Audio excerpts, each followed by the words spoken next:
ဇရက်ဤအလဲတဲ့တဲ့တွင်လူတယောက်ဒီကြောပေး၍ထိုင်နေ၏ကြွပါစုံတော့မင်းကောင်းခမည်းရောက်လာမယ်ဆိုတာကျွန်တော်တီးပြီးသားပါ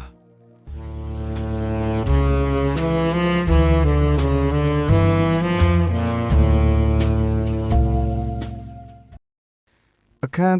3နဂါးနိုင်ဤအရေးနှင့်မြနန္ဒရေကန်ကျွန်ုပ်နှင့်ဦးထုံးဖေတို့သည်နန်းတွင်ဖျားတိုင်မှအထက်တွင်မန္တလေးတောင်ကြီးဘက်သို့ကားကိုဖြည်းဖြည်းမှန်မှန်မောင်းနှင်လာခဲ့ကြသည်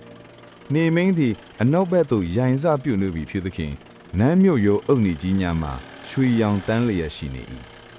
ကိုမင်းကောင်ခညားဖြိုတဲ့နဂါးနိုင်ဆိုတာကတကယ်ပဲအသက်ရှင်နေသေးတာလားဗျာဟုဦးထုံးဖေကကားစတိယရင်ကိုကန်ရင်မေးလိုက်သည်ကျွန်ုပ်သည်ဆေးတံကိုခဲလျက်ပင်ပဒင်းဘော့အပြင်ဘက်သို့ငေးကြည့်ရင်ကိုထုံးဖေရဲ့လောကမှာလူသေးရင်နာမည်ကျန်တယ်ဆိုတာရှိသလိုနာမည်ကျန်နေရင်လူကလည်းမသေးနိုင်သေးဘူးလို့ယူဆလို့ရတာပေါ့ဗျာနဂါးနိုင်ဆိုတာကတာမန်တခိုးမဟုတ်ဘူးသူကရှင်းရောက်ပစ္စည်းလေးကိုမျက်နှိုးသူပြီးတော့ပညာရှင်တယောက်ပဲအခုဒီရွှေဆေးတံကိုသူယူသွားနေဆိုတာမှာတစုံတစ်ခုတော့အကြောင်းပြချက်ရှိရမယ်ဒါပေမဲ့နန္ဒာနီအိမ်ဆိုတာကတော့ဘယ်မှာလဲဗျာကျွန်တော်မန်းလေးမှာတာဝန်ကျတာကြားပြီအဲ့ဒီလိုအိမ်မျိုးတစ်ခါမှမကြားဘူး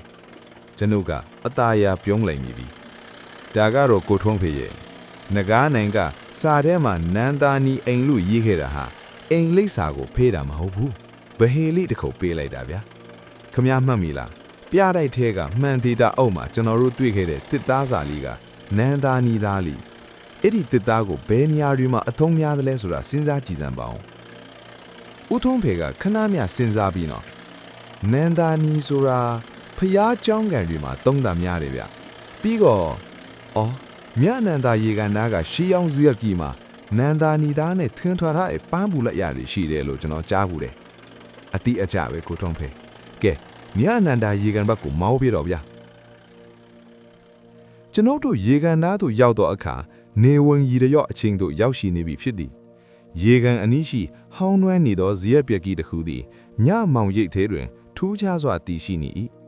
ထိုဇီယက်ကီတိုင်လုံးများတွင်နန္ဒာနီသားဖြင့်ထွင်းထုထားသောနဂါးရုပ်များမှာမှိန်ပြပြအလင်းရောင်အောက်တွင်အသက်ဝင်နေသည်အောင်ရှိနေ၏ကျွန်ုပ်ညင်ဦးထွန်းဖေတို့ဇီယက်ပေါ်သို့တက်လိုက်သောအခါကျွီဟုမိသောအတန်ကတိတ်ဆိတ်မှုကိုဖြိုခွဲလိုက်သည်ဇီယက်အတွင်းတွင်ဖျောင်းတိုင်မီတစ်ခက်သည်လေထဲတွင်တလှုပ်လှုပ်နှင့်လင်းလျက်ရှိနေ၏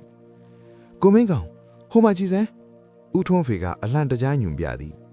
ဇယက်ဤအလဲတဲတဲ့တွင်လူတစ်ယောက်သည်ကြောပေး၍ထိုင်နေ၏ထိုသူသည်အသက်60ကလောက်ခန့်ရှိတော်လဲမြစ်လုံးများကစူးရှားတောက်ပနေသေးကြသည်ဦးနဂါးနိုင်ထင်တဲ့အတိုင်းပါပဲလားရွှေဆေးတံကတော့ဘယ်မှာလဲဗျာဟုကျွန်ုပ်ခါပွင့်လင်းစွာပင်မေးလိုက်သည်နဂါးနိုင်ကကျွန်ုပ်ကိုတစ်ချက်ကြည့်ကပြုံးလိုက်သည်နောက်ဆေးတံကတော့အခုချိန်မှာလုံလုံတဲ့နေရာမှာရှိပါတယ်ဒါပေမဲ့စုံတော့မင်းကောင်ခမည်းတိထားဘူးကဒီဆေးတံဟာတာမန်ဆေးတံမဟုတ်ဘူးဒါဟာနန်းတွင်းသေးကမြုပ်နှံထားတဲ့ယတနာတိုက်ရဲ့တော့ချက်ပဲဗျအခုအဲ့ဒီယတနာတိုက်ကိုမျက်စိကျနေလေသူတွေကကျွန်တော်နောက်ကိုလိုက်နေကြပြီထိုစဉ်ဇီယက်အောက်ကကားအချွတ်ဆိုက်ရောက်လာသောအတန်နဲ့အတူလူစိန်အချွတ်သောအတန်များထွက်ပေါ်လာလေသည်ဟောပြောရင်းဆိုရင်နဲ့သူတို့ရောက်လာကြပြီကိုမင်းကောင်ကဲခမည်းရဲအရာရှိမိတ်ဆွေကိုသနတ်ပြင်ထားခိုင်းလိုက်ကောဟုနဂါးနိုင်ကဆိုကသူ့၏အင်ကြီးအကဲထဲကတစုံတစ်ခုကိုထုတ်လိုက်လေတော့သည်